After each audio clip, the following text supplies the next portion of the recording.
నిజామాబాద్ జిల్లాలో రోడ్డు ప్రమాదం జరిగింది. బడాపహాడ్ శివారులో బస్సు బోల్తా పడింది. ప్రమాదంలో 8 మందికి తీవ్ర గాయాలయ్యాయి. క్షతగాత్రులను నిజామాబాద్ ఆసుపత్రికి తరలించారు. బ్రేకులు ఫెయిల్ కావడంతో బస్సు బోల్తా పడింది. ప్రమాద సమయంలో బస్సులో 35 మంది ప్రయాణికులు ఉన్నారు.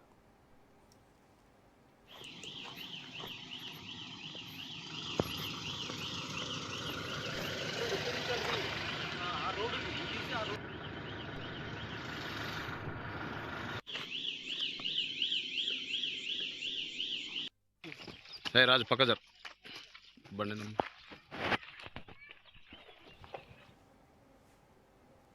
నిజామాబాద్ జిల్లాలో రోడ్డు ప్రమాదం జరిగింది. బడాపహాడ్ శివారులో బస్సు బోల్తా పడింది. ప్రమాదంలో 8 మందికి తీవ్ర గాయాలయ్యాయి. క్షతగాత్రులను నిజామాబాద్ ఆసుపత్రికి తరలించారు. బ్రేకులు ఫెయిల్ కావడంతో బస్సు బోల్తా పడింది. ప్రమాద సమయంలో బస్సులో 35 మంది ప్రయాణికులు ఉన్నారు. ఇదే అంశానికి సంబంధించి పూర్తి డీటెయిల్స్ మా ప్రతినిధి నవీన్ అందిస్తారు.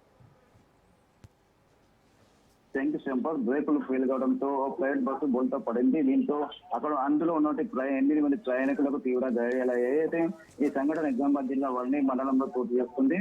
నిజామాబాద్ జిల్లా వర్ణి పోలీస్ స్టేషన్ పరిధిలోని బడప్పాడు శివార్లో యాత్రికులతో వస్తున్న బస్సు ఒక్కసారిగా ఫెయిల్ అయింది. దీంతో నిన్న తెల్లవారి ఉదయం 2 గంటల ప్రాంతంలో పటాన్ చెరువు నుండి యాత్రికులు ప్రైవేట్ బస్సులో వస్తుండగా బడాపహాడ్ వద్ద అటవీ ప్రాంతంలో మూలమల్పు వద్ద బస్సు బ్రేకులు కావడంతో కూడా బస్సులో బోల్తా పడింది. దీంతో అందులో ఉన్న 8 మంది ప్రయాణికులకు తీవ్ర గాయాలయ్యాయి.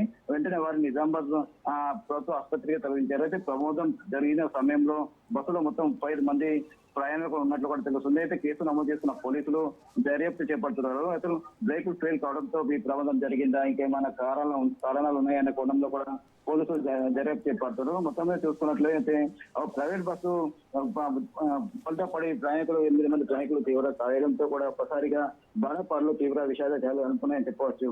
Sampath. Okay, thank you Naveen.